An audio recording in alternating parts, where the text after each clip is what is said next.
우리나라는 10년 이상 공교육 외에 사교육까지 받고도 많은 사람들이 영어 말하기가 안 되는데 해외 어느 나라는 우리와 똑같이 영어를 제2 외국어로 배우는데도 초등학생들도 영어를 자유롭게 구사하는데요. 그렇다면 우리나라와 해외 나라, 이 두 나라의 영어 교육 차이점은 무엇일까요? 여러분, 핀란드는 전 국민의 75%가 영어를 자유자재로 구사할 수 있는 거 아세요? 그냥 막연히 유럽이니까 영어를 쉽게 배울 수 있겠지라고 생각할 수 있지만 그렇지 않아요. 핀란드어는 우리와 같은 우랄 알타이어계 언어로, 즉 우리가 영어를 배우는 걸 어렵게 느끼는 만큼 그들에게도 영어를 배우는 게 쉽지 않다는 걸 뜻해요. 또한 핀란드인들도 우리와 같이 영어를 제2 외국어로 배우고 있고요. 타국의 식민지배 영향으로 인한 영어 사용이 아니란 점이에요. 사실 80년대 초까지만 해도 핀란드 사람들의 영어 의사소통 실력이 한국처럼 좋지 못했는데 과연 그동안 무슨 일이 있었던 걸까요? 핀란드는 초등학교 때부터 영어 수업에서 듣기, 말하기, 읽기, 쓰기 네 가지 기능을 균형 있게 가르치고요. 실질적 의사소통 능력을 강조합니다. 반면 한국은 여전히 독해나 문법을 중요하게 생각하죠. 수능 시험만 봐도 어떤 걸 중요하게 생각하는지 알 수 있죠. 핀란드는 영어 과목 외에도 사회, 과학 등 다양한 과목에서 영어로 수업하는 방식을 도입했고요. 심지어 수업 시간이 아닌 취미 생활을 할 때도 영어를 사용해요. 즉, 우리나라처럼 영어를 시험을 잘 보기 위한 목적으로 공부하는 게 아니라 그냥 언어 도구로 활용했다는 거예요.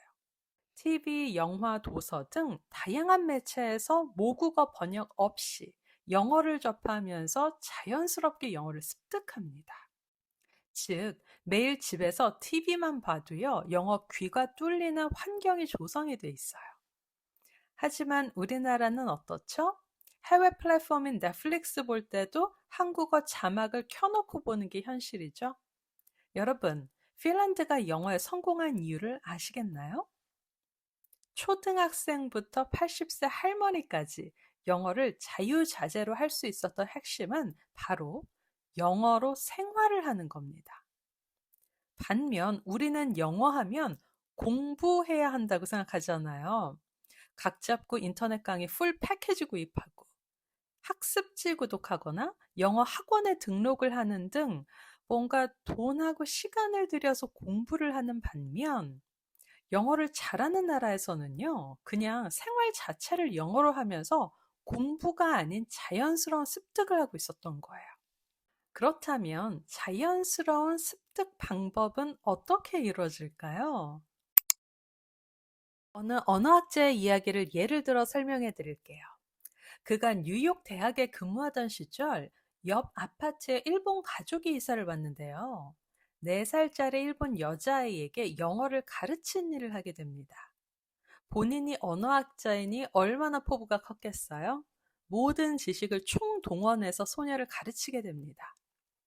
하지만 모든 방법들은 전혀 효과가 없었고요. 소녀는 5개월 동안 한마디도 하지 않았어요.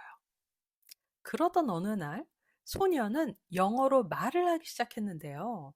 처음에는 한두 단어로 말을 하다가 점점 더 복잡한 문장을 말하게 됐습니다. 그리고 1년이 지나자 소녀의 영어 실력은 이웃의 다른 아이들과 거의 구분이 되지 않을 정도로 유창해졌습니다.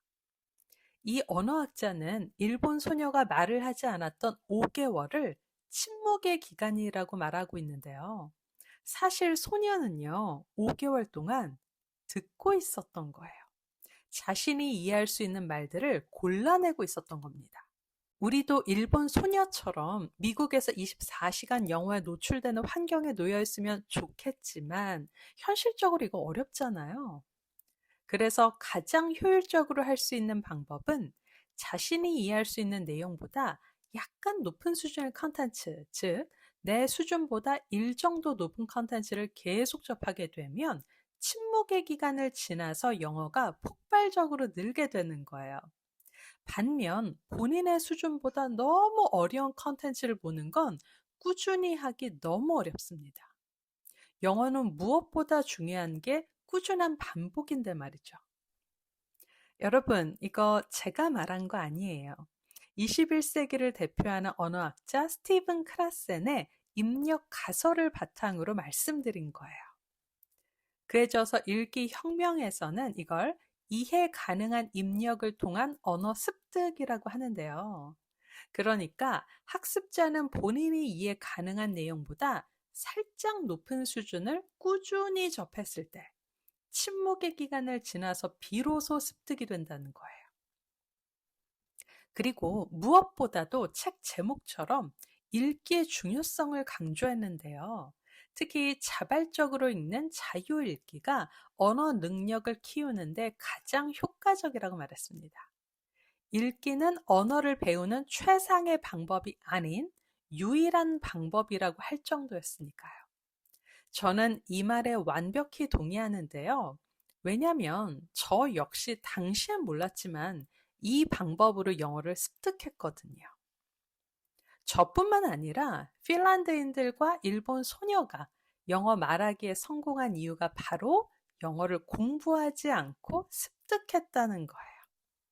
습득은요, 자연스럽고 무의식적으로 이루어지는데요. 문법 규칙을 의식적으로 배우는 것보다 훨씬 효과가 있습니다. 여러분이 기존의 다양한 방법으로도 영어가 안 된다면 이제 공부를 포기하실 때가 된 거예요. 한국에서도 24시간 영어 사용 환경을 만들어서 자연스러운 습득을 하셔야 돼요. 그러면 한국에서도 24시간 영어 습득 환경을 만드는 방법이 뭔지 궁금하시죠? 바로 여러분이 매일 사용하는 스마트폰 언어 설정을 영어로 하는 거예요. 제가 다음 영상에서는 언어 설정을 영어로 했을 때 어떤 일이 벌어지는지 자세히 설명드릴게요. 여러분, 잠깐만요. 영어를 자연스럽게 습득하는 게 무언지 체험할 수 있는 무료 2주 챌린지가 곧 시작되는데요. 관심 있으신 분들은 고정 댓글 꼭 확인해 주세요. 그럼 우린 다음 시간에 만나요.